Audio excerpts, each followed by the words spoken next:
Ladies and gentlemen, welcome back to another edition of the Wilds War Cry. Thank you for joining me. I'm your host, Stephen Wilds. Last week I talked about some problems that were going on with TNA, financial and crew-related problems. Also just some stuff they were doing on screen that I didn't like. However, this week it seems like it was time for WWE to have a set of their own problems. Namely, if for those who haven't heard, Vince McMahon lost a lot of money. This actually took him out of billionaire status. TV deals also aren't going the way they wanted them to. And if you haven't seen, there are a couple of firms that are investigating WWE for different things. And there is another firm who is invested in WWE who wants some changes.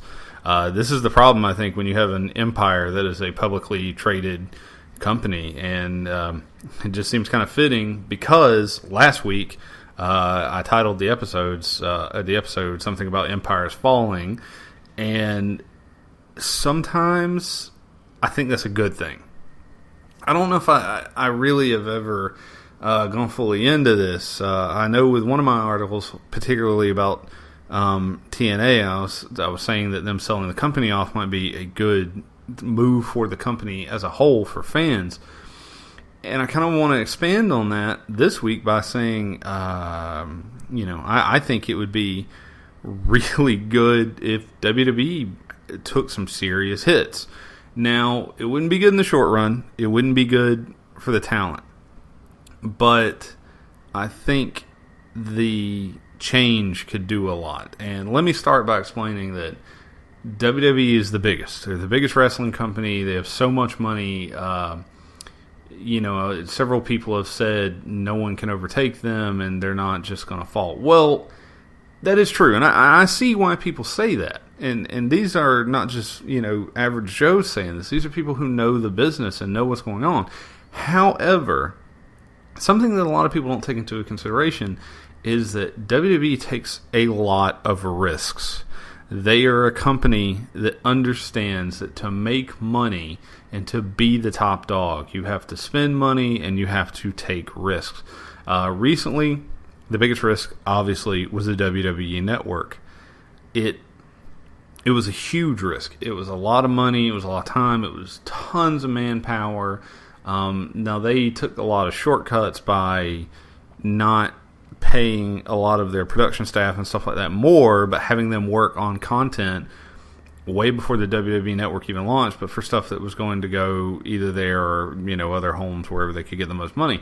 However, now we kind of see that as reports have coming in, they're not getting the number of subscribers that they want. And for months now, there's already been threats of them going up on the price. And that's really looking like it is going to happen. It looks like it's more of a matter of when than a matter of if.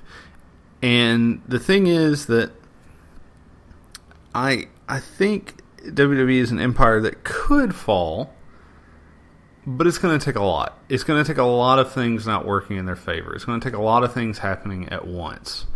And these recent events have come the closest to being a major hit for them, other than anything in the last few years. Why is that a good thing, though? And the reason I think it's a good thing, not to get over dramatic, but a little anarchy helps business. Back in the day, when WCW was still around, it was competition that helped the business out. Competition caused both companies to try to do more and to try to up each other and do better, and that gave us a lot of really good material. However, no one is going to be that type of competition for WWE anytime soon. So, what I think needs to happen is that WWE needs to be knocked down a peg or five where somebody can be competition. One of the problems I have right now is that we're kind of, as a group, we're kind of sucking on WWE's teat a little bit. Most people I know either have the network or have some way of getting all the content from the network, and they watch almost all of it. Honestly, I think it's oversaturated. There's too much wrestling. There's too much WWE or too much programming we'll call wrestling. You have Monday Night Raw. You have SmackDown on Friday nights. You have Main Event that comes on Tuesday nights. Technically Superstars, which don't really count because it's pretty much a recap show, but you could say that about SmackDown and Main Event also. And that's bullshit. That is really bullshit. It's a whole other program, and it's like, one match? NXT is probably one of their best things, and that comes on usually on Thursdays. And then, on the weekends, you have Total Divas and pay-per-views. I don't really count Total Divas as a wrestling show, but I know people who watch it, so I've kept up with the first season, at least, kind of. I have no clue what's happening this season at all, except for the fact they added Summer Rae. I'm getting off track, sorry. The point is, there's just too much. There's too much to take in. I also watch TNA. I don't watch Explosion, which is TNA's other show. But my point is, there's too much WWE. There's too much of that type and that style. And then when I'm not usually watching one of these programs, I usually am on the WWE Network or watching one of the DVDs on Netflix, or going back and just I have a YouTube list that is nothing but wrestling stuff that I have said, I want to go back and rewatch this, or these are matches people recommended that I haven't seen. And I think that if somehow we were to cut back and have less WWE and less of their style, and I'll explain that in a second, I think it would be good. I think if maybe we had 2 or 3 nights of wrestling from 2 or 3 different companies, maybe even more, there would be more out there. There would be more of a choice. We would see different styles. We would see different things. It could be a lot better. This could honestly be a lot better. And I think most people will agree with me on that. Even if you don't agree with why I'm saying it, it could be better. There's honestly the thing where when WCW, I listened to a bunch of Eric Bischoff interviews recently, and when WCW was coming up, one of the things that they did is they wanted to put someone in charge who had a little bit more of a television background than a wrestling background. Somebody who could, make it sellable. And I agree with that. I believe in that. But I think in the end, and I think Bischoff would agree with me, is it became too television-centric towards the end. It became too little wrestling and too much of just a giant, cluster problem. And I think WWE is starting to get there. They're starting to worry too much. There's more money in being PG. There's more money in being family-oriented. There's more money in the global exposure. There's way more money in drawing in new fans with shows like Total Divas or Slam City, and then getting them into your main product. And I think, I see their point, but I think it is hurting. The more money they make and the more exposure, I think it's hurting the product as a whole. That's nothing new. That's something I've always said and something I've always heard. But I think WWE suffering and losing money. The reason it would suck right now is because they would have to make cutbacks. There would be prices would be raised on the network, DVDs, stuff like that. However, if it kept up, and it had to balance out eventually, you couldn't keep hurting them. You might get some better matches. You might get some better storylines. You might get a little bit more of it wouldn't even have to not be PG. It just better writing. I don't know. I think that this could be a good thing, and I don't think it's hard to place pick one person to blame.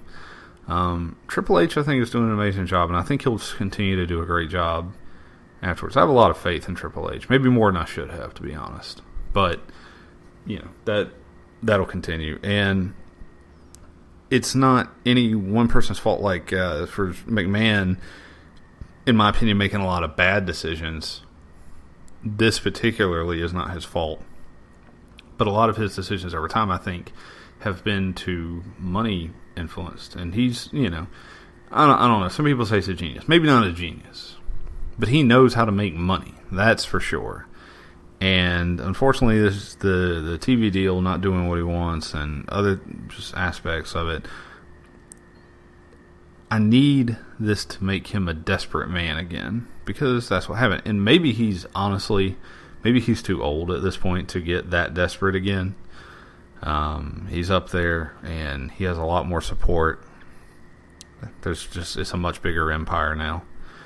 But empires sometimes need to fall. Worlds sometimes need to crumble.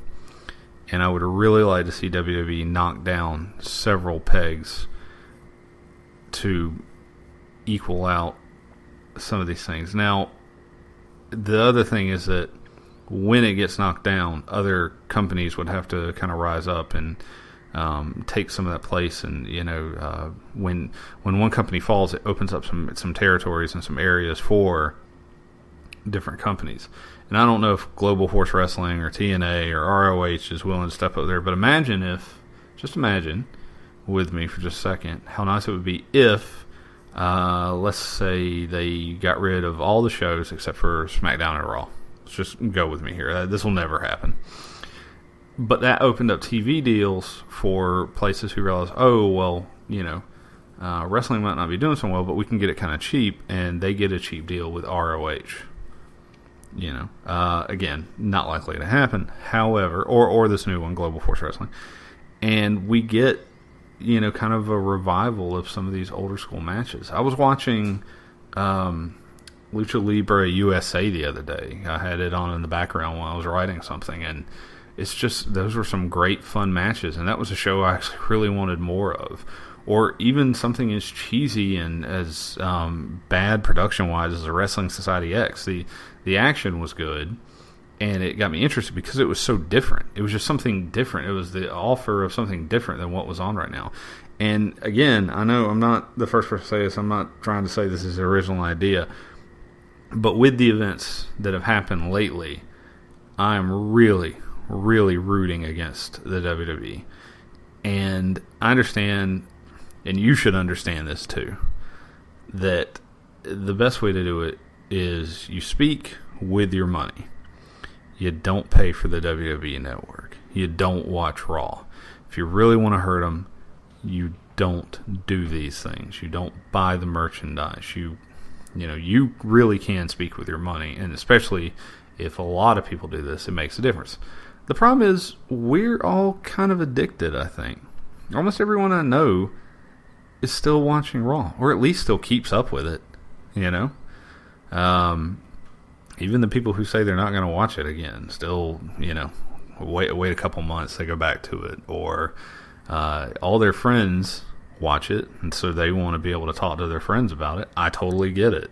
So you watch it, even if you say it sucks. Even if you say, oh, God, that was a horrible Raw. See you for next week. Yeah. So I understand that that's not going to work as well. And most people that really want that change, I get by with the excuse of, I have to do these videos and I have to report on it. I want to keep up with it because I want to be able to talk about it and criticize it and say what's wrong. Nah, it's BS. I mean, it's still part of the problem. But if they're hurt enough financially, if they lose enough, it doesn't matter what we do, because eventually there can be enough money lost that they will change. And I'm kind of hoping for that.